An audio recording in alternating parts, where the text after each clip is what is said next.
Oi! Separei mais uma questão de matemática financeira para a gente resolver juntos aqui. Uma questão da Fundação Getúlio Vargas, para a Cefaz do Amazonas, prova que foi aplicada em maio de 2022, para auditor. Suponha que um banco concedeu um empréstimo de 50 mil reais a um cliente por um prazo de 1 ano e que ao final desse período o cliente tenha se comprometido a pagar 65 mil reais. Suponha ainda que a inflação no período tenha sido de 8%. A taxa nominal de juros desse empréstimo foi de quanto? A taxa nominal é a taxa com a inflação incluída, tá? Então, o valor do empréstimo é de 50 mil e o cliente se compromete em pagar 65 mil no final do período. A maneira mais rápida e fácil de encontrar qual é essa taxa nominal é dividir o montante pelo capital. Então, a dica aqui é dividir o montante pelo capital. 65 mil dividido por 50 mil. 65 por 5 dá 13, então ele vai dar 1,30, ou simplesmente 1,3. O que isso significa? Esse 1 é o 100%, que é o valor investido, e o aumento, então, a taxa nominal é de 30%. Então, pega esse 1,30 e subtrai esse 1, que é o 100%.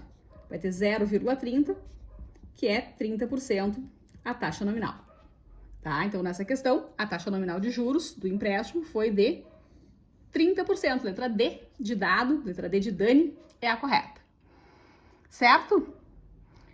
Outra maneira, se você quiser usar uma regra de 3 e calcular com porcentagem, pode ser também 50 mil com o capital, os 15 mil reais de juros, em porcentagem o quanto é. Vai encontrar também os 30% tranquilamente aí. Tá? Então, esse enunciado era para resolver duas questões, né? A questão seguinte dizia o seguinte.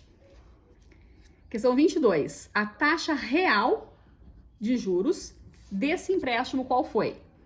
Então, nós tínhamos a informação no enunciado de que a inflação do período tinha sido de 8%. E na questão 21, a gente calculou a taxa aparente e encontramos 30%. Como é que a gente calcula a taxa real de juros do empréstimo?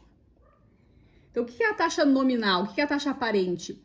Dentro da taxa aparente, dentro dela tem a taxa real e tem a taxa de inflação. Essas duas taxas a gente calcula com multiplicação. Então, cada um desses aumentos a gente calcula multiplicando.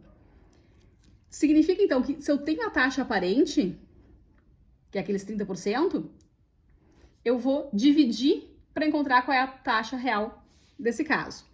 Então, eu posso fazer o seguinte, 1,30 divide por 1,08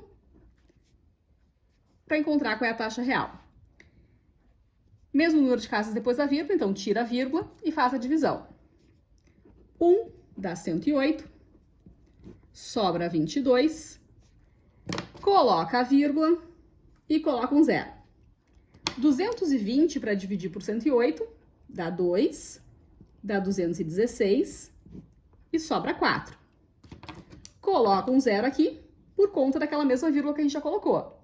40 para dividir por 108 não dá ainda. Daí eu vou colocar mais um zero aqui, mas para isso aparece um zero também no quociente. Tá? São detalhes, mas que é importante relembrar. Então, a vírgula vai dar direito a um zero para cada resto. Quando eu preciso de mais de um zero na mesma linha, aparece lá no quociente também. 400, então, por 108, dá 3, dá 324. Não precisa nem continuar aqui, tá? Já tá bom assim. Porque eu tenho aqui, então, uma taxa real de aproximadamente 20,3%. Então, nas alternativas, aproximadamente, qual foi a taxa real de juros? 20%. Letra D de Dani, de novo. Então, letra D é a correta aí nessa questão. Certo? Para quem prefere a fórmula, né? Não faz muito eu resolver uma questão usando a fórmula. Então, se você prefere, ó, 1 mais I é igual a 1 mais R vezes 1 mais a inflação. Tá? Se você prefere, esta fórmula relaciona a taxa aparente, a taxa real e a inflação. Certo? Dúvidas, sugestões? deixa o seu comentário, me chama no Instagram. Vamos juntos aí estudar matemática financeira? Pode contar comigo. Beijos!